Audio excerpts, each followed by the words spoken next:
est-ce que Dieu préfère plus l'imparfait qui lutte ou le parfait qui stagne? L'imparfait qui lutte ou le parfait qui stagne, c'est un cours merveilleux puisque cette semaine, ce Shabbat, on va sortir deux sefers, deux livres de Torah.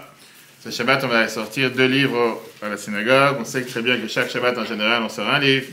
Mais ce Shabbat, on sort deux parce qu'on a la paracha Chodesh. La paracha Chodesh, c'est quoi? C'est la paracha qu'on lit chaque Shabbat, chaque année avant la semaine de Pessah, avant Rosh Chodesh, le mois de Nissan. Et donc, on va bien sûr finir le Chumash Shemot, mais on va aussi, avant ça, lire aussi la première mitzvah qu'on a reçue dans la Torah, qui était la mitzvah de faire un calendrier. Et c'est sur ça qu'on va s'arrêter ce soir, sur justement l'importance du temps, pas du ton comme Jean-Claude. Je présente ici Jean-Claude, qui est le chef d'orchestre ici à Betravad, qui a l'habitude de préparer à chaque fois la table, etc. Inclus ce soir, il est venu depuis de longues heures, mais c'est surtout pour comprendre, c'est que beaucoup de gens, des fois, se demandent quel est on va dire, le plus beau cadeau ou bien le plus dangereux cadeau que Dieu a pu donner à chacun d'entre nous. Quel est le plus beau cadeau qu'on peut avoir dans la vie, Monsieur Douillet? Ok, c'est une bonne réponse. Ethan, qu'est-ce que tu dis? La connaissance. La connaissance. Qu'est-ce qu'il dit, Ethan? La raison. La raison. C'est toi qui parles de la raison. Ok. Dan, qu'est-ce qu'il dit? La vie. La vie. Quoi d'autre? La sagesse. La sagesse. L'amour. L'amour. Qu'est-ce qu'a dit l'amour? D'accord, vous êtes mariés? D'accord. C'est pour ça, j'ai compris. J'ai compris. D'accord, j'ai compris. C'est toujours ce... D'accord. Qu'est-ce qu'il dit ton frère à côté? La santé. La santé. Vous êtes médecin? Non. D'accord. Qu'est-ce qu'il dit celui du Danemark? L'amour aussi. Pourquoi vous n'êtes pas mariés? En cours. En cours. C'est en cours. C'est en cours. D'accord, j'ai compris. Qu'est-ce que tu dis toi? Viens pas le mal arrive? Ne dis pas l'amour parce qu'elle n'est pas là. Ok, donc qu'est-ce que tu dis? C'est le savoir, quoi, la Torah. Le savoir. Et toi, Laurence? La liberté de choisir. La liberté de choisir. J'avais pensé que tu allais dire la liberté d'expression, heureusement que tu n'as pas dit ça. Mais en tout cas, on va voir ce soir que c'est aucune de ce que tout le monde a dit. Qui c'est qui n'a pas dit? Toi, tu n'as pas dit? Moi, je viserais plutôt la sagesse et l'humilité. Tu as demandé une chose, pourquoi tu choisis deux? Une Ah, chose. C'est-à-dire que c'est pas mal. Une chose. Ça va avec, je trouve. Ça va avec. L'humilité, Ok. grâce à la sagesse. La chose la plus importante que Dieu nous a donnée dans la vie, c'est le temps. Le temps. Fais maintenant ce qui est important maintenant, parce qu'il n'y aura pas un autre temps pour le faire. C'est ce qu'on va voir ce soir. Le temps, c'est ce qui nous donne justement la possibilité de pouvoir faire les choses au moment présent et d'arrêter de penser au moment futur, parce que le temps, c'est que le temps qui est passé, c'est un moment qui ne sera plus présent. Et on va voir ce que ça veut dire. Et ça, c'était une phrase que le rabbi précédent, l'ancien rabbi de Lubavitch, a dit une fois, que l'horloge est un prédicateur silencieux de la moralité. Sans sortir un mot, la montre, c'est elle qui te fait prendre conscience de la valeur du temps, la valeur de la vie, et sur le moment qui vient de passer, qui ne reviendra plus. C'est un rapport justement avec la skir qu'on a ce soir. Parce que pour apprendre à écouter la voix de l'horloge, on doit d'abord se poser la question, et c'est un rapport avec ce qu'on va lire cette semaine. Comment se fait-il que la première mitzvah de la Torah qu'on a reçue, c'est la mitzvah de faire un calendrier? La première mitzvah de la Torah qu'on a reçue, faire un calendrier. Qu'est-ce que ça veut dire faire un calendrier? Qu'est-ce qu'il y a tellement de particulier dans un calendrier? Pourquoi on est obligé d'avoir un calendrier? C'est pas aussi important que la foi en Dieu. C'est même pas aussi important que l'humanité, fructifier, multiplier, avoir des enfants. C'est pas non plus la première mitzvah qui est la circoncision qu'on fait quand un enfant, il arrive sur terre. Pourquoi un calendrier? Qu'est-ce que ça veut dire que quand Moïse, il a fait sortir le peuple juif d'Égypte avant même de pouvoir faire le mitzvah de l'agneau pascal, avant même de sortir d'Égypte, la première des choses que Moïse il donne au peuple juif comme devoir, c'est faites-vous un calendrier. Fixez un temps. La mitzvah, ce qu'on appelle en hébreu de Kiddush HaChodesh, qu'on a l'habitude de faire tous les Shabbats, qu'on va faire aussi ces Shabbats à la synagogue. On fait la bénédiction du mois, on bénit le nouveau mois, en faisant savoir quel jour sera Rosh Chodesh, etc. Bien sûr, vous pouvez manger pendant le cours, on ne s'est pas fait pour regarder sur la tête. Rashi, commentateur de la Torah, commence justement dans le premier paragraphe. Et Rashi vient et te pose la question qui est Amar Rabbi Yitzhak, le premier verset du premier livre, de la première paracha, du premier chapitre. Rabbi Yitzhak te dit que la Torah elle aurait dû commencer avec la mitzvah numéro 1, qui est la mitzvah que Moïse a ordonné au peuple juif de faire un calendrier. Pourquoi il a commencé avec Bereshit? Au commencement, Dieu créa le ciel et la terre. Parce que si jamais il y aura les nations du monde qui vont venir et qui vont dire que la terre d'Israël ne vous appartient pas, elle appartient à LFI ou ailleurs, sachez que ça n'est pas d'aujourd'hui, c'est quelque chose qui a toujours existé, ça appartient à Dieu, c'est Dieu qui a décidé de la donner au peuple juif, comme tous ceux qui apprennent la Bible, ils savent que la terre sainte appartient au peuple juif. Très bien. Mais au final, Rashi vient te dire que la Torah elle aurait dû commencer au départ avec la mitzvah qui est de se faire un calendrier. C'est la première mitzvah que la Torah nous donne.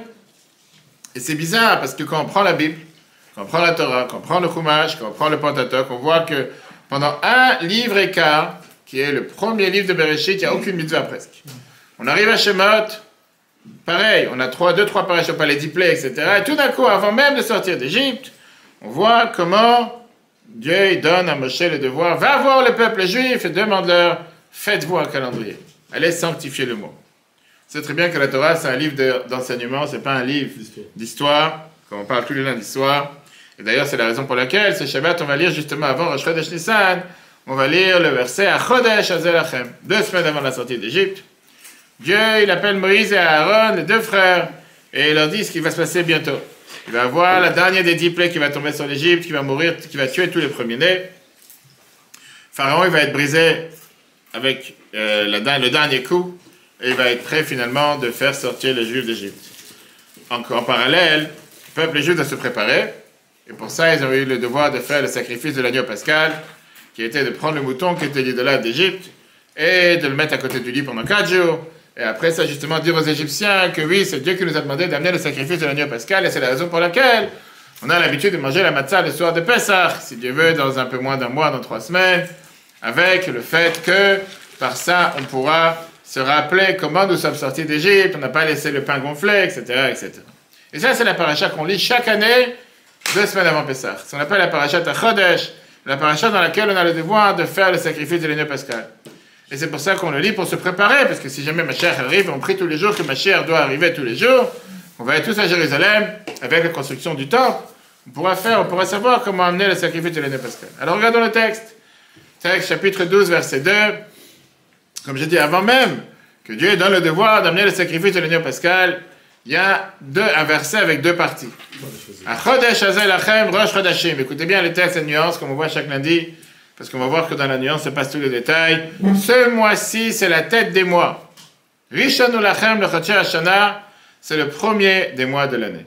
Je ne sais pas de quoi on parle, je ne sais pas quel mois, c'est pas écrit ni quoi ni comment, mais c'est écrit, ce mois, c'est la tête des mois. Viens Rashi, commentateur de la Torah, commentateur français, il vient et il te dit, Raoul Levana Bechidusha, Dieu il a montré à Moïse une lune dans le ciel qui vient d'apparaître. On sait très bien que le premier du mois, la lune est toute neuve. Et il lui a dit, quand la lune elle se renouvelle, ça s'appellera Rosh Chodesh. Qu'est-ce que ça veut dire Rosh Chodesh? La tête du mois. Et il lui a dit qu'il n'y a pas un verset qui sort de son sens simple. Al Chodesh Nissan Amarlo, sur le mois de Nissan, il lui a dit, Zeyel Charosh, ça sera la tête du compte des mois. Chez Iyar, Karouy, Sheni, Sivan, Shlishi, le 2e mois sera le mois de Iyar. On a la fête de la Omer. Le 3e mois sera le mois de Sivan, dans lequel on a l'habitude de faire Shavuot, etc. Ça veut dire que Moïse, il n'a même pas encore sorti le peuple juif d'Égypte. On n'est pas encore libre. Et là, on a déjà le devoir que ce mois, ça sera le premier de tous les mois. Dieu dit, comment vous allez marquer le fait que vous êtes sorti d'Égypte? Le mois de la sortie d'Égypte sera le premier mois. Ok? C'est très bien que le nouvel an, chez les peuples juifs, dans le calendrier juif, c'est quand? Rosh Hashanah, c'est quand en général? C'est en septembre-octobre, c'est le mois de Tishri. Alors pourquoi c'est pas le premier mois? C'est que le calendrier juif, c'est toujours un calendrier bizarre, comme on va voir, du fait que le nouvel an, Rosh Hashanah, c'est le 7e mois, la Torah nous dit, alors que le premier mois, c'est le mois de Nissan, c'est le mois maintenant, d'accord? Et la Torah te dit, commence à compter des mois à partir de Nissan. Très bien. Maintenant, quand j'ai dit tout à l'heure, quand on commence à réfléchir les mots que le verset vient de nous dire, qu'est-ce que ça veut dire? Ce mois, c'est la tête des mois. D'abord, pourquoi il te dit c'est le premier mois des mois de l'année? Deuxièmement, pourquoi il t'appelle cette période du temps un mois? Qu'est-ce que ça veut dire ce mois? Comme si tu me montres un objet particulier, tu es en train de me montrer ici une pièce, une assiette, un verre. Ce mois, il n'y a pas quelque chose qu'on peut attraper avec la main. Et troisièmement, quel rapport avec le sacrifice de l'agneau pascal et la sortie d'Égypte? Tu as donné le chaim à tout le monde, Jean-Claude, ou pas? Oui. Non, tu n'as pas donné. Je Tu fais un deuxième tournée? Tout le monde a dit, tout le monde a laissé le chaim, ok, très bien. Bien sûr qu'on parle ici d'une mitzvah particulière. On a ici ce qu'on appelle une entité qui s'appelle le calendrier, le mois. Un mois, par définition, ça dépend de la lune et pas du soleil. Le mois hébraïque, le calendrier hébraïque, c'est un calendrier lunaire. C'est pour ça qu'il y a beaucoup de juifs lunatiques. Mais en réalité, il n'y a pas que les juifs qui sont comme ça. C'est un calendrier lunaire, pourquoi? Parce qu'il fonctionne en fonction de ce qu'on appelle de la naissance du mois. Maintenant, le cycle de la lune, c'est en général 29 jours et demi, comme on l'a dit plusieurs fois. Ce qui fait qu'on a des problèmes avec des mois qui sont ou des mois de 29 jours ou des mois de 30 jours. Et c'est pour ça que le mois en hébreu est appelé Chodesh. Qu'est-ce que ça veut dire Chodesh en hébreu? À part le fait que ça veut dire le mois, ça veut dire aussi Chadash. Qu'est-ce que ça veut dire Chadash? Nouveau, quelque chose de nouveau. Pourquoi? Parce qu'on a le renouvellement de la lune. La lune grandit jusqu'au milieu du mois. Et après, au 15 du mois, elle commence à devenir beaucoup plus petite. Après, elle se renouvelle encore une fois. Et donc, on a ce Rosh Chodesh, ce renouvellement du mois qui fait dévoiler la lune à nouveau. Maintenant, ça, c'est en réalité une révolution dans tout ce qui est la conception du temps. Parce que les nations, les autres peuples, pour ne pas énerver qui que ce soit, je ne dirais pas les catholiques, mais les autres nations, eux, ils ont ce qu'on appelle le calendrier solaire. Calendrier solaire, qui est un calendrier qui fonctionne que en fonction du soleil. Et d'ailleurs, jusqu'à nos jours, le calendrier grégorien, c'est un calendrier qui fonctionne avec le cycle solaire qui dure en général 365 jours.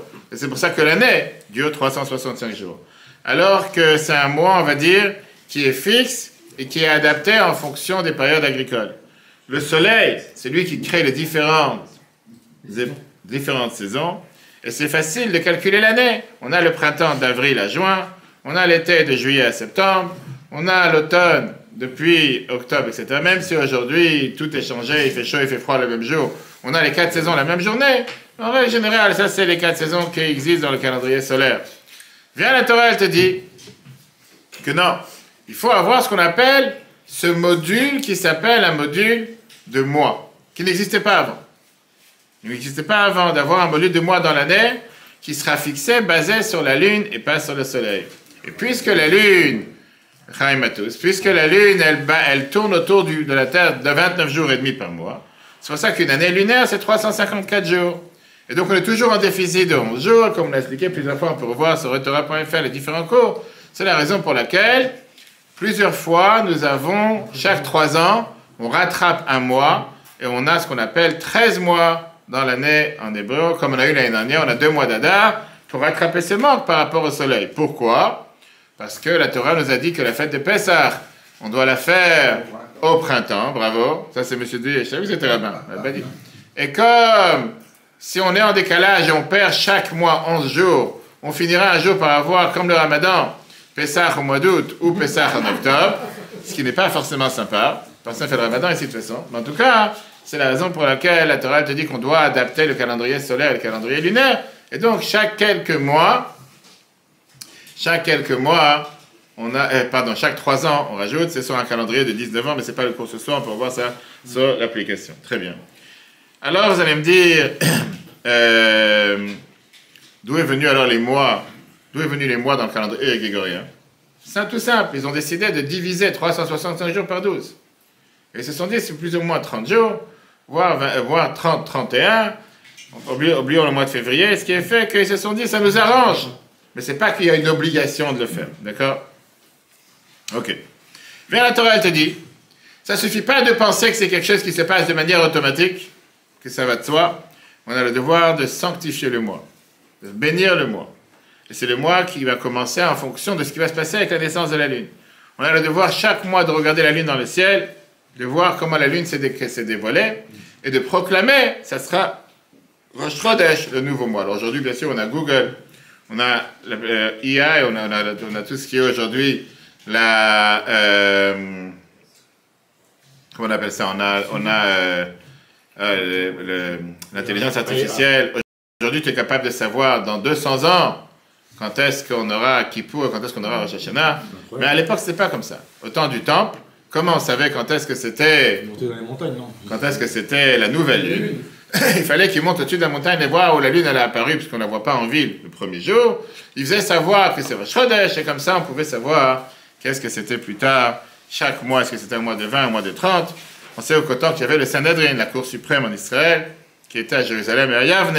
Il y avait cet épisode, on va dire cet événement qui s'est passé chaque mois, où le tribunal attendait les témoins qui reviennent et disaient « Ah, on a vu la lune !» Et comme on a vu la lune, c'est Rosh Chodesh. Et comme on avait le doute parfois, de là qu'on avait des jours des mois de 30 ou des mois de 29. Maintenant, on a répondu à la question qu'on a demandé tout à l'heure. Pourquoi la Torah te dit dans ce Shabbat, à Chodesh Hazeh, ce mois? Pourquoi?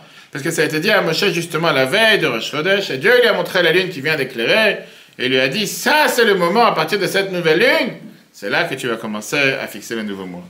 Maintenant, on sait très bien que c'est des lois qui sont compliquées, surtout à l'époque, on n'avait pas les télescopes pour pouvoir voir ce qui se passe dans le ciel, etc.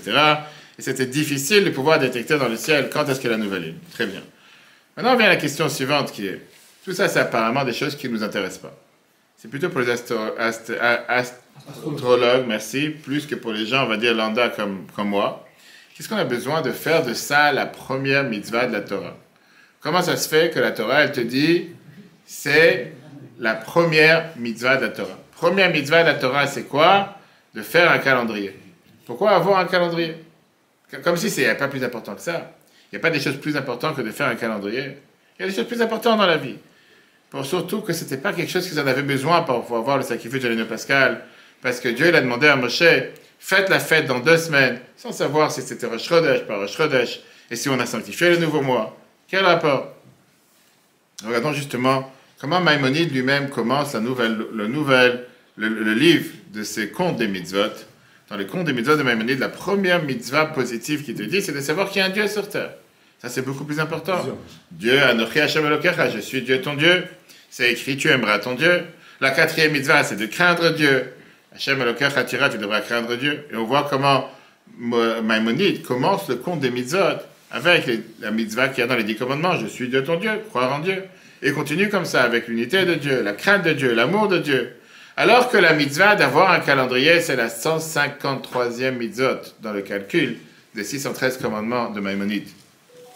Alors, comme j'ai dit tout à l'heure, on sait très bien que quand il y a eu les Grecs qui ont voulu anéantir ou annuler la religion juive à la période où c'était avant la fête de Hanouka, ils ont décidé de faire un décret d'annuler 2 mitzvot fondamentales dans la religion, qui étaient Shabbat et la circoncision. Mais ils ont rajouté une 3e qui était le calendrier. Ne pas avoir votre propre calendrier. Comme c'est écrit dans la Megillah d'Antiochus, on va vous annuler Shabbat, Rosh Chodesh et la circoncision. Ça, c'était comme si on peut dire ce qui les dérangeait. Imaginez-vous aujourd'hui un antisémite notoire de nos jours qui se dit « Je veux pas que les Juifs aient leur calendrier ». C'est ça qui dérange. Très bien. Donc, comme je dis, quand tu as encore réfléchi, pourquoi la Torah, elle en fait de ça la mitzvah numéro 1? Pourquoi on en a une telle importance? Qu'est-ce que ça m'apporte de savoir si la lune, elle est là ou elle n'est pas là? Surtout que, c'est vrai qu'aujourd'hui, c'est facile à le savoir. Très bien. Mais à l'époque, c'était pas facile. D'accord? Essayons de comprendre qu'est-ce que la Torah veut faire passer comme message à tel point que même avant la sortie d'Égypte, avant même qu'on est devenu le peuple juif, avant même qu'on a reçu la Torah à Mont Sinaï, la première mitzvah que Dieu y donne, faites-vous un calendrier. Pourquoi c'est important? Commençons par M. le rabbin Abou. Chacun son tour. Comment tu t'appelles? Je te tutoie. Jonathan. Est-ce que tu as une idée pour fixer le temps? C'est tellement important. C'est tellement important, je dis. C'est plus important que croire en Dieu, que manger kasher, que faire Shabbat. Il n'y a pas plus important que ça. Il n'y a pas quelque chose de plus important que ça. Je vais dire plus que ça. Que tu le fixes ou pas, le temps, il est fixé. Il n'attend pas que tu viennes un matin, tu te réveilles du pied droit pour fixer le temps. Même si tu restes dormir toute la journée, le temps, il est là. Il ne te demande pas ton avis s'il va passer la montre ou il ne va pas passer la montre. Le temps, il est fixé de toute façon.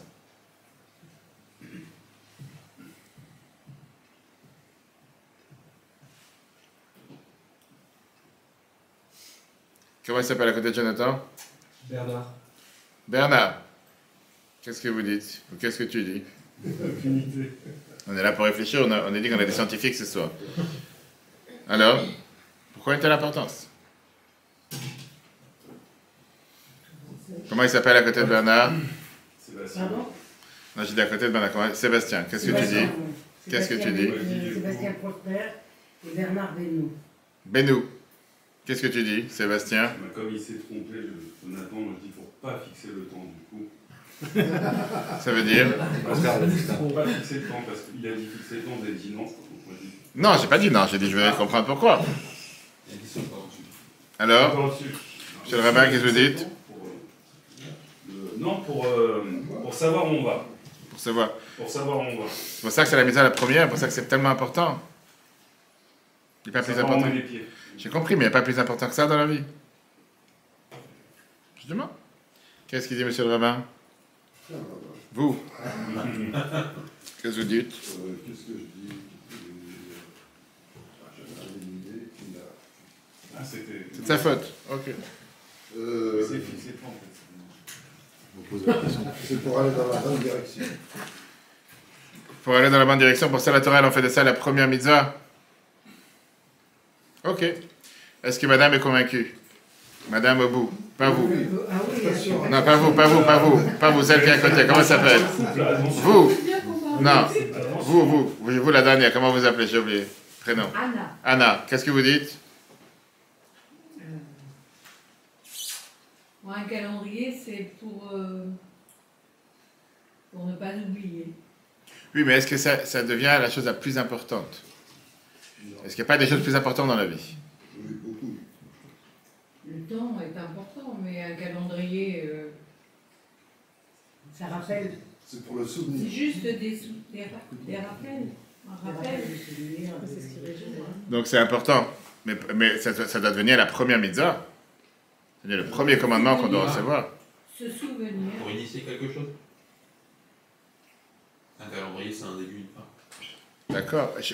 Personne ne dit qu'un calendrier, c'est pas important. Ma question est, est-ce que c'est la chose la plus importante? Qu'il n'y a rien d'autre plus important comme si c'est la première mitzvah qu'on doit recevoir. C'est ça ma question. Qu'est-ce qu'a dit madame Onona? Oui. Qu'est-ce que vous dites, vous? Alors, moi, j'ai un appareil Oh, l'excuse, elle entend très bien. Ah, bonne excuse. La bonne excuse. Je connais en séminaire.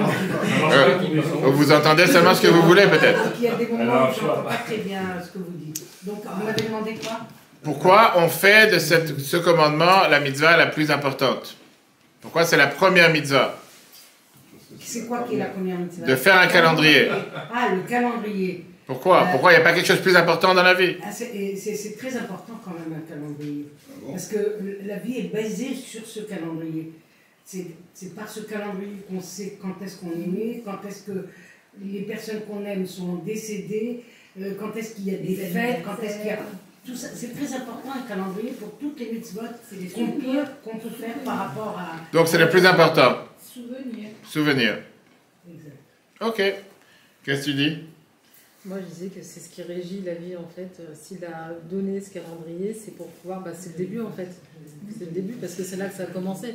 Le peuple, à base, c'était des Hébreux. Tout ce que tu dis, tu as raison, mais la question, elle est encore une fois, c'est la plus importante, la chose la plus importante. C'est l'une des choses. Moi, je t'ai pas dit Là, l'une, j'ai en dit tout c'est cas, là. à ce moment-là, en tout cas, c'était la chose la plus importante. Parce qu'il fallait fixer les choses, les règles, pour Ok. ensuite faire la suite. Sans ça, on ne peut pas les faire la suite. Qu'est-ce que tu dis, toi? Moi, je dirais que c'est pour que les générations après, ils sachent ce qui s'est passé avant. Que les générations après sachent ce qui s'est passé avant. C'est du français, ça? Oui. Pour que, au moins, La génération après sache ce qui s'est passé Génération avant. future. les générations futures générations, elles se souviennent avec des dates fixes de ce qui. Donc pour ça, il faut un calendrier. Bah, oui. Aïe, aïe, aïe. Ok, chers amis, on va voir. On va voir aujourd'hui deux côtés, deux points importants, très riches. On va voir justement ce que la Torah te dit, la base de comment apprendre la Torah. La base de comment apprendre la Torah, parce que la Torah elle te dit que pour pouvoir ouvrir une valise, il faut avoir les codes. À l'époque, ça existait les codes sur les valises. Aujourd'hui, on te dit de ne pas fermer les valises, ça ne sert à rien. Parce que de toute façon, s'ils veulent les ouvrir à la douane ou quoi que ce soit, ils t'ouvrent sans demander ton avis, donc ça ne sert à rien de les fermer. Mais à l'époque, il y avait des valises où tu avais les codes à côté. D'accord? La Torah orale vient expliquer la Torah écrite. Sans la Torah orale, on ne comprend rien à la Torah écrite. Quand quelqu'un vient demander où se trouve le judaïsme dans la Torah, les gens ils te disent la halachot, les lois qu'on connaît, comme on va voir maintenant les fêtes de Pessah, Les lois, c'est les lois que les Chachamim nous ont données, que nos sages nous ont données. Ce n'est pas les lois de Moshe. Et pourtant, la Torah, elle est appelée la Torah de Moshe. On a parlé longuement Shabbat. C'est que Shabbat, il y a 39 travaux, qu'on a l'habitude de ne pas travailler Shabbat. On a l'habitude de faire 3 prières par jour, comme on va faire, si tu veux, après la prière pour Isaac Ben Esther. Alors que dans la Torah, c'est pas mentionné une seule tefila. Pas mentionné une seule prière. On met les tefilines, des boîtes noires, sur la main et sur la tête, avec les lanières quand il fait jour, avec dedans, à l'intérieur, 4 parchemins, où c'est écrit 4 paragraphes de la Torah. Mais dans la Torah, c'est pas écrit. Dans la Torah, c'est écrit seulement, vous les attacherez comme un symbole sur vos mains et un signe entre les yeux. On a l'habitude de prendre un cédra et la branche de palmier, le etrog et le loulav, le fait de Sukkot. La Torah, c'est pas écrit de prendre un etrog. La Torah, c'est écrit de prendre Pri Hatzada, un fruit d'un arbre de beauté, ce qu'on appelle les agrumes, etc. Et ça peut être une orange, ou ça peut être des pamplemousses chinois. On va savoir ce que tu as envie, d'accord? La première mitzvah que la Torah, elle vient, elle te donne le secret, c'est que, ensemble avec la Torah orale, la Torah écrite, Moshe a reçu l'explication qui est le manuel pour comprendre cette Torah orale qui est la Torah écrite, et ça, il a transmis à chacun d'entre nous. La première mitzvah, c'est la mitzvah de base qui vient fixer les temps des fêtes, qui vient te dire qu'il y a d'un côté une mitzvah importante, comme tout le monde a dit, mais de l'autre côté une mitzvah mystérieuse. Est-ce qu'on a déjà vu quelqu'un qui va faire savoir une loi sans expliquer les détails de la loi, sans te donner les sous-titres, sans te donner les commentaires, les explications? Le verset vient et te dit, ce mois sera pour vous la tête des mois. Sans plus. Quel mois tu parles? La Torah ne t'a même pas dit de quel détail le plus important, dans quel mois Moshe il a parlé avec Dieu. Qu'est-ce que ça veut dire un mois? Jusqu'à maintenant, je n'étais pas au courant que ça existait des mois. Et qu'est-ce que ça veut dire la tête des mois? Et combien de mois il y a dans l'année? Tout ça, c'est pas écrit. Tout ça, on ne le sait pas. Vient le Ibn Ezra, qui est un des commentateurs de la Torah, et il te dit que Moshe n'a pas expliqué comment on fixe les mois, comment on fixe les années. Comment je vais savoir quand est-ce que c'est le printemps, si je n'ai pas les mois? Comment je vais savoir différentes lois qui dépendent en fonction des mois? Vient le Kuzari, il vient et te dit, le verset qui te dit, Chodesh Hazeh, Rosh Chodashim, de quel mois il parle? Les mois des Égyptiens, les mois des Chaldéens où se trouvait Abraham, les mois soleil, les mois du soleil, il n'y a pas de mois dans le soleil, les mois de la lune. Donne-moi une explication de quoi tu parles. Il n'a pas dit aucune explication, il te dit, ce mois sera la tête des mois. On est bien obligé de déduire qu'avec ce verset, il lui a donné ce qu'on appelle une mallette avec des codes. Les codes, que seulement le roi a les codes et qu'il les transmet à ses proches. Le Midrash vient nous dire justement que Dieu a fait exprès de nous donner la Torah avec des codes secrets pour donner au peuple juif cette autorité sur la Torah. Parce qu'il va venir des jours dans lesquels les gens ils vont commencer à interpréter et à traduire la Torah à leur façon. Et ils vont savoir que les seuls qui ont la véridique explication à la Torah, c'est le peuple juif. La Torah, elle savait à l'époque qu'il y aura un jour où va venir le Nouveau Testament, qui va vouloir effacer l'Ancien Testament, et il va te dire que si tu veux avoir la base et tu veux avoir l'origine, va voir dans l'Ancien Testament, pas dans le Nouveau Testament. Dieu il a gardé les codes secrets en oral, et comme ça le peuple juif le transmet de génération en génération, pour pouvoir comprendre justement quel est le secret de la Torah écrite. Magnifique exemple. Il y avait une fois Sébastien qui a oublié une valise avec des diamants dans les couloirs de la bourse. Et le gardien, il a averti dans les haut-parleurs de tous les étages en disant qu'on a trouvé une valise pleine de diamants à l'entrée. Et bien sûr que tout d'un coup, plusieurs boursiers, plusieurs commerçants à la bourse ont dit « c'est ma valise ». Le gardien, il ne savait pas à qui donner la valise. Il a dit « c'est très simple ». Il a dit « je vous la donne à chacun. Celui qui a le code pour l'ouvrir, c'est la preuve que c'est le sien ». Et au final, tous ceux qui ont dit que c'était la leur, il n'y en avait qu'un qui avait le code, pas 36, c'est celui qui a pris la valise. Viens la Torah, elle te dit, qu'est-ce que ça veut dire à Chodesh? Qu'est-ce que ça veut dire le mois? Le mois, ça veut dire que les Chachamim t'ont dit que celui qui sait gérer le temps, celui qui sait contrôler le temps, celui qui sait être maître du temps et de son temps, c'est celui qui peut avoir une vie normale. Celui comme les jeunes, pour ne pas citer de nom, qui a ni jour ni nuit, que le jour c'est la nuit et la nuit c'est le jour, c'est quelqu'un que tu sais d'avance qu'il n'a pas de vie. Quand les Chachamim ils ont fixé que Rosh Hashanah va tomber mercredi, que lundi et Kippour va tomber mercredi, ça veut dire que grâce à ça que nous on fixe dans le monde d'en bas, que Rosh Hashanah c'est lundi, Dieu, dans le monde d'en haut, dans le ciel, il va juger le peuple juif et l'humanité tout entière. Lundi, pourquoi? Parce que c'est le peuple juif, c'est nous qu'on a décidé que c'est Rosh Hashanah maintenant. C'est ça en fonction de ce que nous on va citer. Et ça fonctionne bien sûr en fonction de ce qui va se passer dans le monde. Quand nous on rajoute un mois au calendrier, quand nous, c'est-à-dire que les Chachamim ont rajouté un mois au calendrier, on a fait en sorte que Pessah est décalé d'un mois. C'est pas en fonction de certains qui décident, maintenant on va faire telle fête, maintenant on va faire telle fête, maintenant ça nous arrange de faire telle fête le dimanche parce qu'il y a un pont, maintenant ça nous arrange de le faire un lundi, comme certaines fêtes et certains calendriers, mais c'est en fonction de ce que les sages ont décidé que cette année il y a 13 mois, cette année il y a 12 mois, en fonction c'est qui pour, un mois plus tard, un mois plus tôt. Et ça, c'est pas chacun d'entre nous de fixer quand est-ce qu'elle a fête. À tel point qu'il y a tellement de lois qui dépendent dans la religion juive, en fonction du calendrier, pour les arbres, pour les fruits, etc., que c'est en fonction de comment nous on va fixer les fêtes, et c'est comme ça que comment nous on a fixé dans le monde d'en bas, que ça devient fixé dans le monde d'en haut. Ça, c'est la première explication.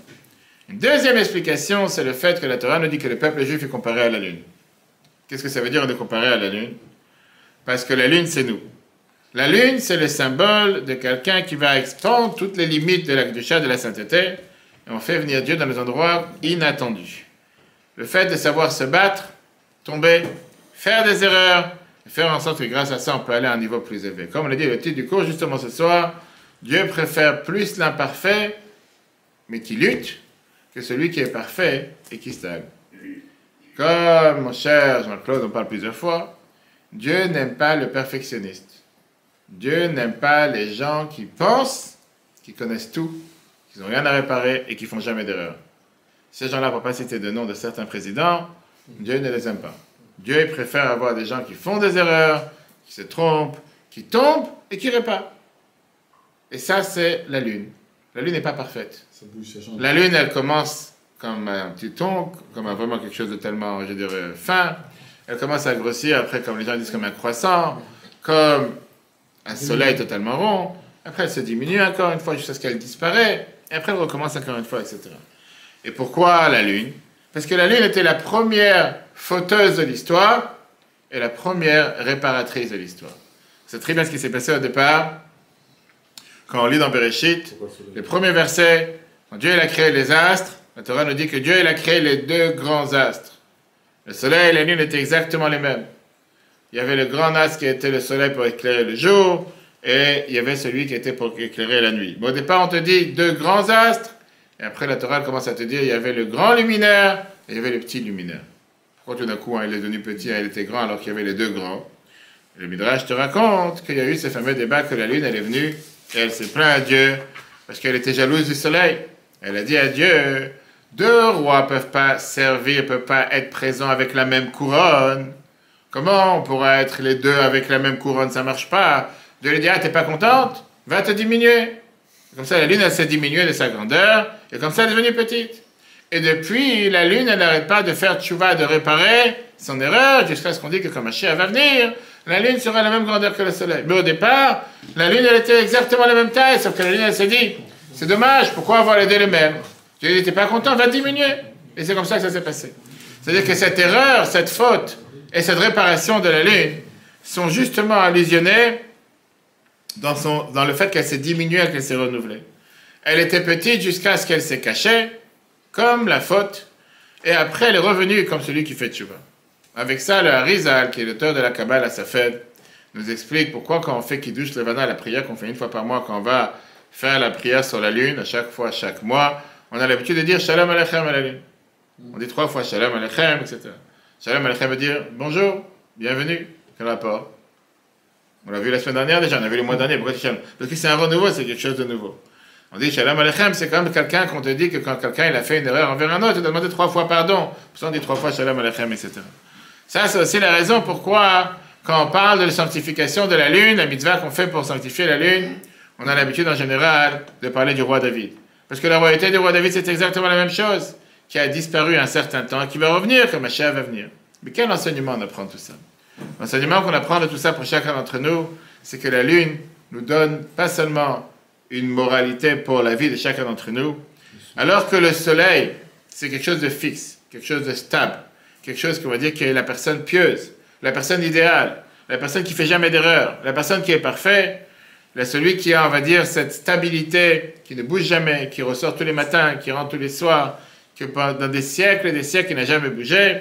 La lune vient refléter celui qui est le Baal Tshuva. Celui qui fait des erreurs et celui qui tombe, celui qui s'est trompé, celui qui parfois peut même décevoir Dieu, mais après il fait des miracles qui ne sont pas de ce monde, qu'il est capable de dévoiler à l'intérieur de lui-même comment il est infini, pas seulement il est infini, qu'il peut toujours rejaillir avec des nouvelles forces et arriver avec des nouvelles limites, arriver à dépasser des nouvelles limites et arriver à atteindre des sommets que si jamais il ne serait pas tombé, si jamais il n'aurait pas fait cette erreur, il n'aurait jamais pu arriver. On raconte une fois une histoire sur un juif qui est venu voir le rabbi. Comme on avait l'habitude à chaque fois dans les audiences privées ou dans les dollars du dimanche. Il est venu voir le rabbi en disant qu'il n'arrête pas de se battre en interne sur un combat spirituel. Et il se dit à quoi ça sert qu'à chaque fois j'essaie d'avancer et à chaque fois je retombe. Et chaque pensée, parole et acte que je fais, je suis en train de me battre et je ne vois pas la fin. Chaque jour c'est un nouveau combat. Chaque jour c'est une nouvelle bataille. Et même si j'ai gagné une bataille, je ne sais pas si je vais gagner la deuxième bataille ou la troisième bataille. La Bible dit qu'est-ce que tu fais dans la vie? Il dit je suis un peintre, un artiste. Et je vends des peintures qui sont des peintures avec des millions de dollars, des peintures très très importantes, pour des familles très très, on va dire qu'ils habitent dans Dubaï ou dans les Émirats, tu vas savoir qu'ils ont des peintures très importantes, etc. Je lui ai dit raconte-moi une affaire que tu as fait récemment. Il a dit récemment j'ai fait une affaire qui a coûté 10 millions de dollars. Ok. Il dit c'était une peinture qui s'appelait Le coucher du soleil. Il dit, c'est quoi cette peinture? Il commence à raconter. J'ai fait une peinture dans laquelle on voit un petit garçon et une petite fille qui marchent sur le bord de mer, face au coucher du soleil. Je lui ai dit, j'arrive pas à comprendre. Où tu as trouvé des gens qui sont prêts à payer une telle fortune pour une telle peinture? Pour voir un enfant, un garçon et une fille qui marchent sur le bord de mer au coucher du soleil, tu aurais pu envoyer un photographe qui va sur le bord de mer, qui va prendre une photo d'un enfant, un garçon et une fille qui marchent sur le bord de mer au moment du coucher du soleil. Et la photo va coûter $1. Et ça va être une photo magnifique, mat, brillant, tu peux l'agrandir comme tu veux, tu peux la mettre dans un cadre. C'est exactement la même chose. Surtout, là, il dit que la photo, elle est beaucoup plus exacte, elle est beaucoup plus correcte que la peinture. Et tu ne pourras jamais avoir une peinture qui va venir être aussi vraie que la photo. Et elle coûte $1. Quel fou sur terre va mettre une fortune pour une peinture qui n'est pas vraie, qui n'est pas authentique, qui n'est pas véridique? Qu'est-ce qu'il a répondu au rabbi, ce fameux peintre? Pourquoi les gens payent une telle fortune? Il a dit, monsieur le rabbin, qui cherche quelque chose qui est exact? Les gens ne cherchent pas ce qui est exact. Les gens, ils payent sur ce qui les surprenne.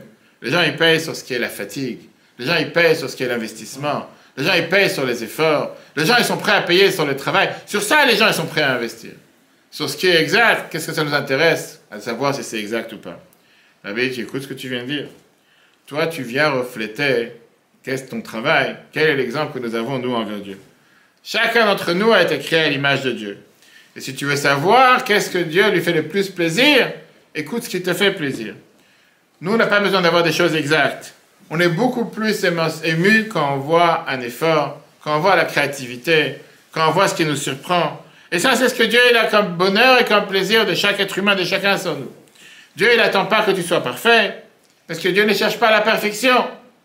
Dieu, il cherche seulement quelqu'un qui est prêt à aller contre le courant. On sait faire, on doit plus se tromper. Mais comment j'étais sûr que tu allais poser la question aussi? Qu'est-ce que tu as dit? C'est quoi? Parce que je ne comprends pas. Oui. On peut se tromper. Oui. On ne fait pas. Et quand vous savez ce travail en question, vous l'avez déjà fait bien, pourquoi le faire mal le lendemain? Parce qu'on est humain. Tu peux te tromper. Hein. Parce qu'on est humain. Tellement Écoute-moi tu... Écoute-moi une chose. Toi qui fais des meubles, tu as déjà fait un meuble identique au meuble que tu as fait hier ou avant-hier? Celle-là, je comprends. Il n'y a pas celle-là, je comprends. Réponds-moi oui ou non. Est-ce que on t'a demandé de faire 4 chaises? Est-ce que la deuxième chaise est sortie comme la première? Est-ce que la troisième est sortie comme la première? Meilleure que la première. Tu n'as pas répondu à ma question. Je répète. Est-ce qu'elle est sortie la même ou pas? Ou est-ce qu'elle a dépassé par 1 centimètre par là? La même à l'identique, non. Pourquoi pas? Pourquoi pas? Pas de machine. Pourquoi pas? Bah, c'est pas possible parce que... Pourquoi c'est pas possible? Parce que la fois d'après, On n'a pas le droit à l'erreur. On doit avoir pensé à autre chose. Mais on n'a pas le droit à l'erreur. On n'a pas le droit à l'erreur. Tu viens de dire qu'on n'a pas le droit à l'erreur. Mais quand on maîtrise certaines choses, on ne doit pas se tromper. Alors pourquoi tu t'es trompé? Pourquoi la chaise n'est pas la même? Parce qu'on a pensé à autre chose à ce moment-là. Tu sais qu'il y a des gens qui sont, il y a des gens qui sont tordus, que même quand tu leur expliques pourquoi ils sont tordus, ils ne vont pas comprendre. T'es humain. Le fait que t'es humain et t'es pas un robot, t'es pas une machine, c'est pour ça que ça peut pas être identique. C'est pour ça que tu peux faire une erreur. C'est pas pour ça que tu peux, c'est pour ça que tu vas faire une erreur. Parce que ça rentre dans le cerveau. Non, ça rentre pas. On a un long débat ensemble. Pour lui, il tient que l'humain doit être parfait. Expliquez-lui que l'humain ne peut pas être parfait. Moi, j'arrive pas à expliquer. Le but, c'est d'essayer d'être parfait. C'est pas Je viens te demander, tu fais 3 meubles les mêmes. Comment ça se fait que le deuxième n'est pas sorti comme le premier? Il dit qu'il veut faire les choses. Il doit sortir comme ça. Non, il devrait, mais il n'est pas sorti. Ok. J'y parle au mur, des fois c'est plus facile. Ok. Ça, c'est l'idée de la Lune. L'idée de la Lune, c'est le renouveau. L'idée de la Lune, c'est le fait que Dieu il a un énorme plaisir du fait que quelqu'un il se renouvelle à chaque fois. Qu'à chaque fois, quelqu'un il travaille sur lui-même. Que quelqu'un il change, il n'est pas le même. Et tu ne pourras jamais être le même. Et tu ne pourras jamais être identique, le parfait, etc. Ça, c'est ce qu'on apprend de ce point de Rosh Chodesh. Ça, c'est le premier point. Maintenant, on n'a toujours pas répondu à la question pourquoi c'est la première mitzvah.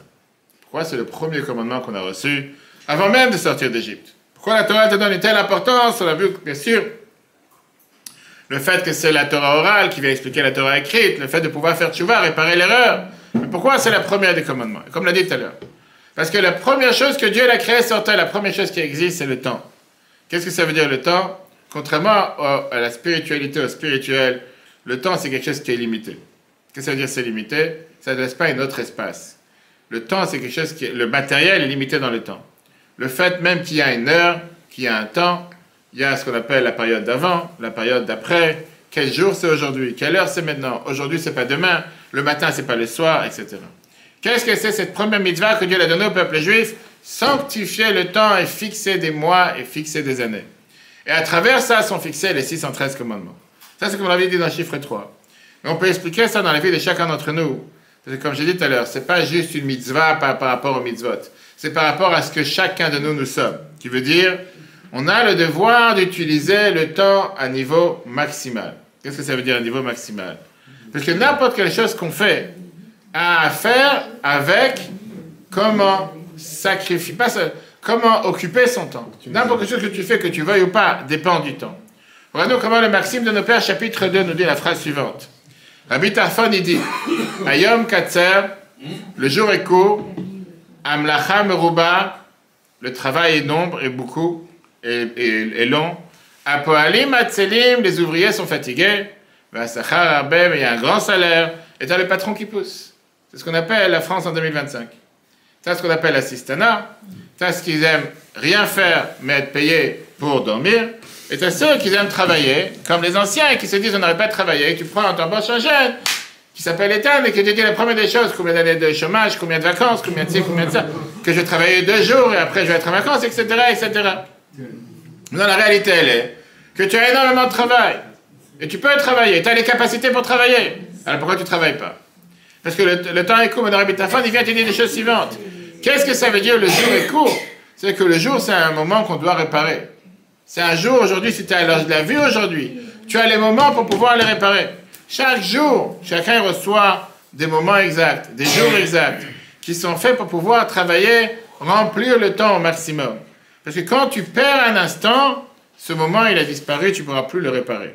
Quand la Torah nous dit qu'Abraham, il était âgé, Abraham, Zaken, Baba Yamim, Abraham, c'était une personne qui était âgée. La Torah dit qu'il est venu avec ses jours, que ça veut dire qu'il est venu avec ses jours, qu'il n'y avait pas un jour qui n'a pas été utilisé. Chaque jour, il a été utilisé au maximum. Qu'est-ce que ça veut dire, Amlacha Meruba, que le travail est nombreux? C'est-à-dire que les tâches que chacun d'entre nous a tous les jours, c'est des tâches que Dieu il attend que tu fasses aujourd'hui. Pas demain, pas après-demain, mais aujourd'hui. Et tu ne pourras jamais remplir la tâche, parce qu'au final, même si tu as rempli la tâche du moment, tu as une tâche qui vient le moment d'après. Tu as toujours quelque chose d'autre à faire après. Si tu avais du temps en plus, tu aurais pu commencer à compléter ce que tu n'as pas fait hier, ce que tu n'as pas fait avant-hier, mais il n'y a pas du temps en plus, parce que ce que tu fais aujourd'hui, c'est pour aujourd'hui, c'est pas pour hier. Tu ne peux pas rattraper aujourd'hui ce que tu n'as pas fait hier. Et comme on a vu ce que l'Akbara nous dit, que les gens ont l'habitude de se soucier sur la perte de leur jour, ils ne se soucient pas sur la perte, ils se soucient sur la perte de leur argent, mais ils ne se soucient pas sur la perte de leur jour. La perte d'argent, tu as perdu de l'argent aujourd'hui, tu le récupères demain. Tu as perdu une journée aujourd'hui, tu ne peux pas la récupérer demain. La journée d'aujourd'hui que tu as perdue, tu ne peux pas la voir demain. Et au final, ça c'est ce que la Torah te fait passer comme message. Et c'est pour ça que Sfirat HaOmer, qu'on va commencer, si Dieu veut, après Pessah, le deuxième soir de Pessah, on commence à compter le Homer pendant 49 jours. Encore une fois, c'est quoi l'idée de compter pour savoir que Shavuot arrive? Qu'est-ce que tu comptes le temps? Même si tu ne le comptes pas, le temps il passe, pour te faire prendre conscience l'importance qu'il y a dans le temps. L'Agmara, Yebamot, page 50, te dit la phrase suivante. Qu'est-ce que ça veut dire, Mispar Yamer Hamalek, quand Dieu dit je te remplirai tes jours? Dieu il a fixé à chacun d'entre nous le nombre d'années qui sera sur terre depuis sa naissance. Si quelqu'un il est méritant, il a rempli ses jours, Dieu lui rallonge les jours. Il donne une rallonge sans fin. Si quelqu'un il n'a pas rempli ses jours, Dieu lui dit les jours que je t'ai donnés, tu les jettes. Tu n'en as pas besoin. Je vais prendre ce capital et je vais le donner à quelqu'un d'autre. Ça, c'est ce qui est écrit dans la Gemara. Viens, Rabbi Akiva, et te dit, qu'est-ce que ça veut dire que Dieu lui a rajouté 15 ans? Puisqu'il a tellement rempli les jours, Dieu dit, tu as rempli ton temps, je vais te donner du temps en plus. La paracha de Mishpatim, qu'on a lu il y a quelques semaines, la Torah elle te donne des promesses en te disant que par ça que tu vas servir Dieu, Dieu va remplir, il va te donner du pain, il va te donner à boire, il va faire en sorte que tu ne tombes pas malade, il va te remplir tes jours. Alors les Chachamim ils débattent en se demandant la question, qu'est-ce que ça veut dire remplir tes jours? Est-ce que chacun d'entre nous ici, il a une date d'expiration? Il sait quand est-ce qu'il va arriver sur Terre et il sait quand est-ce qu'il part de ce monde? Est-ce que quelqu'un il a ici une date d'expiration? Tu demandes à ChatGPT, je ne sais pas s'ils ont la réponse. Personne n'a une date d'expiration. Comment savoir? Qu'est-ce que ça veut dire que tu auras des jours remplis? Eh bien, qui m'a dit, tu ne veux pas savoir combien d'années tu seras sur Terre? Personne ne t'a dit combien d'années tu seras sur Terre. Personne ne t'a dit quand est-ce que tu seras là, quand est-ce que tu auras fait ta mission sur Terre. Viens les Chachamim et te disent, chacun il est fixé avec le temps que Dieu lui a donné. Alors viens Rabbi Akiva et te dit, vaut mieux dire que la bracha elle est de vivre plus que qu'est-ce que Dieu a fixé sur nous, et pas de se dire que non, je vais vivre le temps que Dieu nous a donné, parce que chacun veut vivre le maximum possible. Eh bien Rabbi Akiva et te dit, tu sais quoi, tu ne peux pas rajouter un jour en plus sur la vie que Dieu t'a donnée. Tu peux remplir les jours au maximum, parce qu'au final, les tâches que Dieu t'a données sont limitées. Il ne faut pas oublier que Rabbi Akiva lui-même, il a vécu 120 ans. À quel âge il a commencé à apprendre? Tard. Quel âge? 37 mois. 40 ans. Si tu parles de quelqu'un qui n'a pas été à 40 ans, il a pensé quand est-ce qu'il va toucher la retraite. C'est pas quelqu'un qui travaillait comme fonctionnaire, qui s'est dit qu'à 50 ans, 52 ans, je commençais à toucher la retraite, et après je m'ennuyais pendant 60 ans à savoir quoi faire. Ça, c'est comme malheureusement dans la société dans laquelle on vit aujourd'hui. Je dis à l'époque, les gens ils partaient de ce monde tellement jeunes. Malheureusement, il n'y avait pas de maladie, il n'y avait pas de médicaments, il n'y avait pas de... Aujourd'hui, on a le problème qu'on a de plus en plus de gens qui vivent longtemps. Et les gens, ils se demandent quoi faire avec les gens qui vivent longtemps. Et avec ça, les gens, ils se battent pour se dire s'il fallait aller à la retraite à 50 ans, 55 ans, 60 ans, 62, 60 ans. Tu as des gens qui vivent 60 ans après la retraite. Qu'est-ce qu'ils font après? Vous êtes encore jeune, non? Vous n'êtes pas encore à la retraite. Vous avez pas encore... Dans 20 ans, 30 ans, si Dieu veut, le temps. Rabbi t'explique en te disant, c'est ce qu'on dit justement tous les vendredis soirs dans les Kiddush. Quand on fait Kiddush tous les samedis, vendredis soirs, qu'est-ce qu'on a l'habitude de dire? Vayechal Elokim Bayom Hashvi'i Mikol Melarto Asher Asa. Que Dieu, il a terminé le 7e jour tout le travail qu'il a fait. Maintenant, qu'est-ce que veut dire le 7e jour? Dieu s'est reposé le 7e jour ou il a travaillé le 7e jour? Pourquoi on fait Shabbat samedi? Parce qu'on dit que Dieu s'est reposé les jours de Shabbat. Si Dieu s'est reposé les jours de Shabbat, pourquoi on dit qu'il a arrêté le travail le 7e jour? Alors Rashi vient et te dit, Dieu il a travaillé jusqu'à la dernière seconde. Il s'est arrêté au moment où il y avait le changement entre le 6e jour et le 7e jour. C'est pour ça qu'on dit qu'il s'est arrêté le 7e jour. Pas parce qu'il a travaillé le 7e jour, pour montrer comment il faut remplir chaque instant. Rabbi Yochanan ben Zakkai, il a réussi à vivre 120 ans et il n'a pas perdu un moment de sa vie. On dit qu'il n'a pas parlé une conversation en vain. Il n'y avait pas 4 coudées qu'il a parlé sans Torah. Après 40 ans dans lesquels il a géré le peuple juif face aux guerres qu'il y avait à l'époque avec les Romains, il s'est considéré, il s'est fait passer comme un mort pour pouvoir passer les murailles de Jérusalem, et pour aller voir l'empereur romain pour lui dire de sauver Jérusalem, de lui donner Yavne et ses sages. Pourquoi il n'a pas laissé ça pour les plus jeunes? Pourquoi c'est lui qui devait faire ce travail? Rabbi Yochanan ben Zakkai te dit, si tu as fait, tu as rempli ta vie au maximum, prends pas de crédit pour ça, fais pas croire que tu as fait quelque chose de particulier. Tu l'écartes notre sarta parce que c'est pour ça que tu as été créé maintenant. Le moment présent qui te donne la vie, c'est le moment qui fait en sorte que tu puisses maintenant agir, et si tu dois agir maintenant, agis avec toutes tes forces. On était le Rabbi ne parlait pas seulement, il n'expliquait pas ça dans des termes pour les autres. Quand Rabbi était en deuil sur l'année de son père, quand son père est décédé en 1944, c'est l'habitude que pendant la première année après un décès, on fait Kaddish, Chazan, etc., etc. Et à l'époque, Rabbi priait avec des jeunes qui étaient à la yeshiva. Comme les jeunes en général, ils ne sont jamais à l'heure, et il y avait le fils qui devait toujours être à l'heure, qui commençait l'office le matin à 9h30. Et les jeunes, ils disaient 9h30, 9h35, 9h40, 9h45. Rabbi, il avait l'habitude, et comme j'ai eu la chance d'être avec Rabbi des centaines de fois, Quand Rabbi descendait à 10h, c'était 10h précis, Rabbi descendait 3h15 Mitra, 3h15 c'était la fille. Tu entendais les clés, c'est 3h. Il y avait des fois, il y a des exceptions quand il y a un téléphone avec des gouvernements israéliens. Mais en règle générale, c'est toujours là. Le beau-père du Rabbi qui était toujours vivant en 1944, une fois il s'est plaint au dirigeant de la Yeshiva en disant que chez mon gendre, 5 minutes pour lui c'est comme une année entière. Si les jeunes ne sont pas capables d'être là à l'heure, c'est pas à l'heure. L'heure c'est là, il faut respecter l'heure comme on dit tous les l'histoire et comme on dit tous les jours.